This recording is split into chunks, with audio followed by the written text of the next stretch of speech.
Welcome to Movie Story, where we bring your favorite films to life with thrilling recaps and deep dives. In this world, technology has advanced to the point where people can shrink themselves to just 5 inches tall.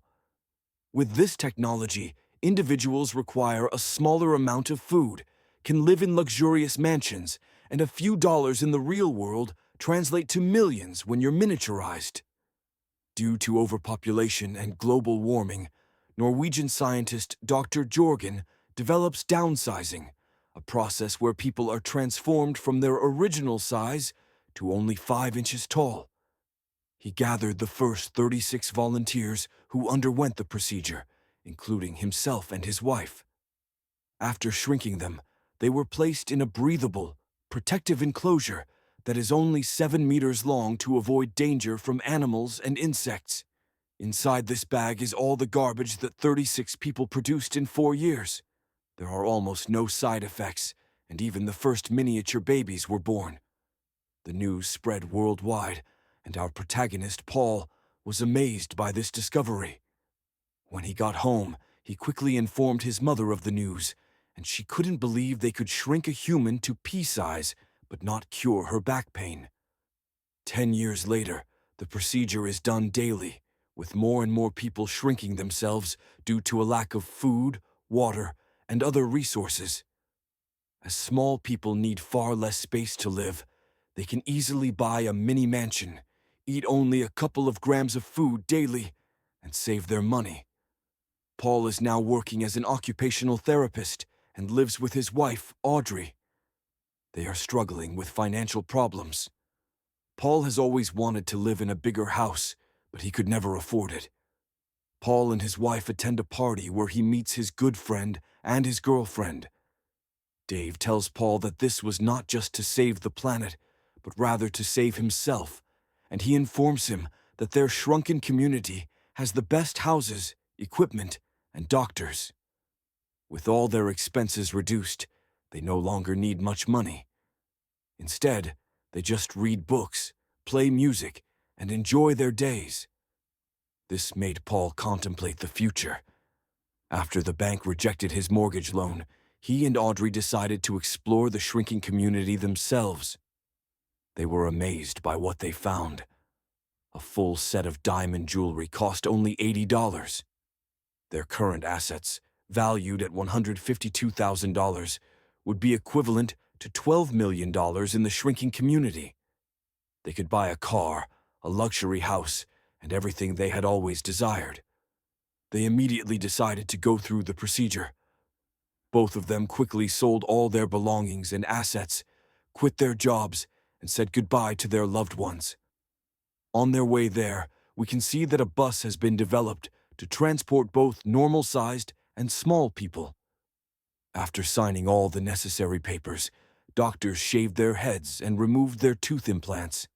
They injected them with the shrinking serum and placed them in the transformation room. Sometime later, everyone was downsized and scooped up with a spatula to be taken out in small beds, and they were taken to the doctors, who were also downsized. The doctors reattached Paul's prosthetic teeth. When Paul woke up, the nurse handed him a cookie the size of an ordinary one, but in this world, it could sustain him for days. He asked about his wife's whereabouts, and she brought him a phone. Audrey started screaming at him because she didn't know they would shave her head and eyebrows, accusing him of making her go through it.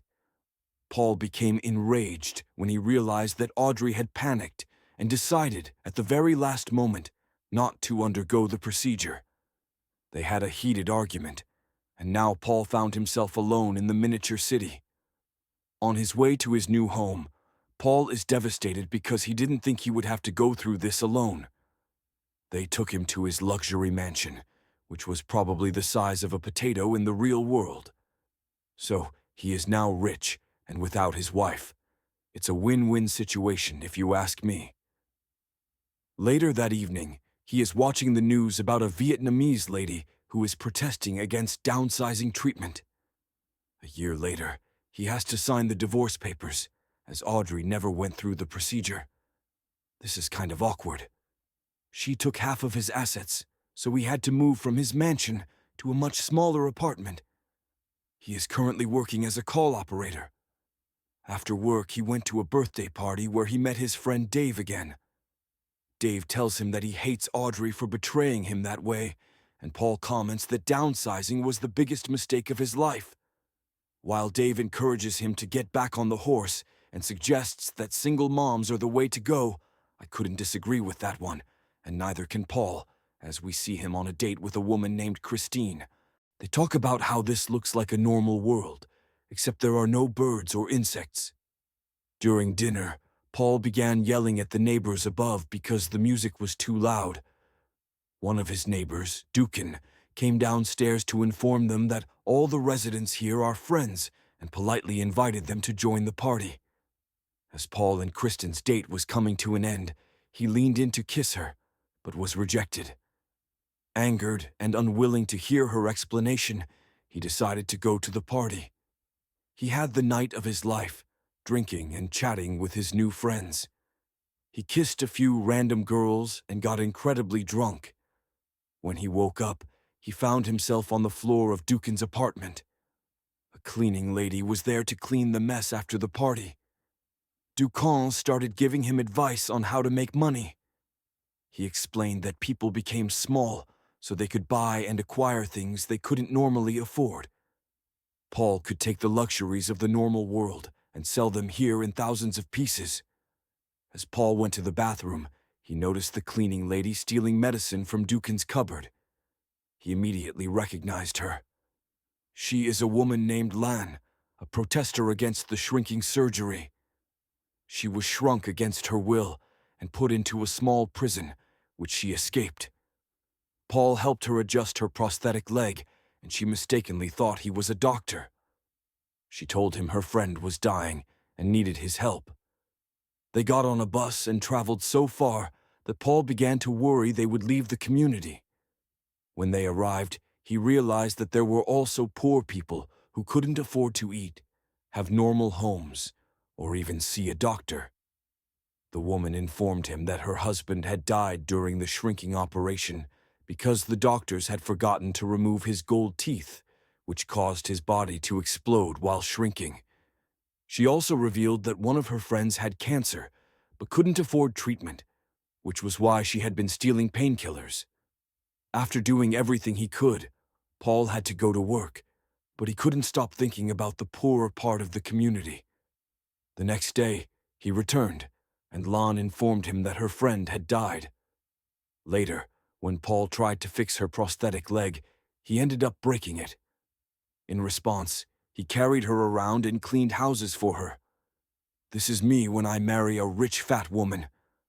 Some of the residents gave them food leftovers, which they shared with the poor and hungry. Paul quickly became beloved in this impoverished part of the community, helping people with their illnesses, and in any way he could. One day, Ducon called for a cleaning service and was surprised to see Paul among the other workers. He told Paul that they had a chance to make a fortune and asked him to go to Norway with him to deliver a secret item. Paul agreed, and Captain Conrad would also join them. When they informed Lan that Paul had to go to Norway, to the first colony of the small people where Dr. Jorgen lives, she wanted to go with him. They refused, and she explained that after being forced to shrink, Dr. Jorgen had written her an apology because his invention had been used wrongfully on her, and he invited her to join his colony. However, she couldn't afford the trip. They felt sorry for her and decided to bring her with them.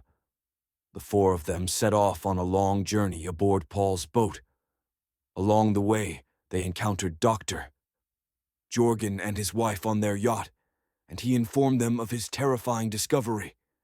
Humanity faces an uncertain future as the positive feedback loop of Arctic methane emissions is unstoppable and could ultimately lead to the extinction of the human race.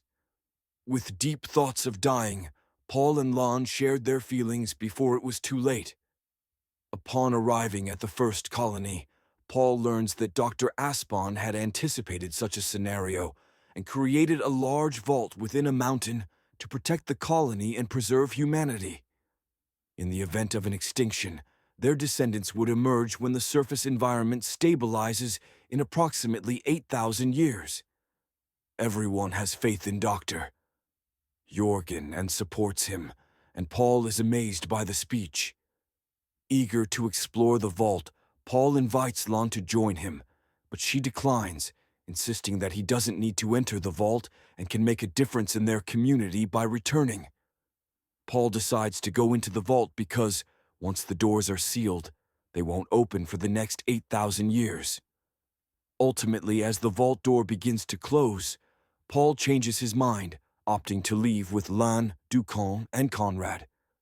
Back in Leisureland, Paul helps Lan Tran with her efforts to provide essential aid and supplies to the people living in the slums.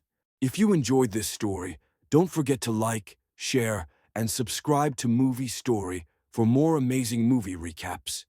Let us know in the comments which movie you'd like us to cover next. Thank you for watching, and see you in the next one.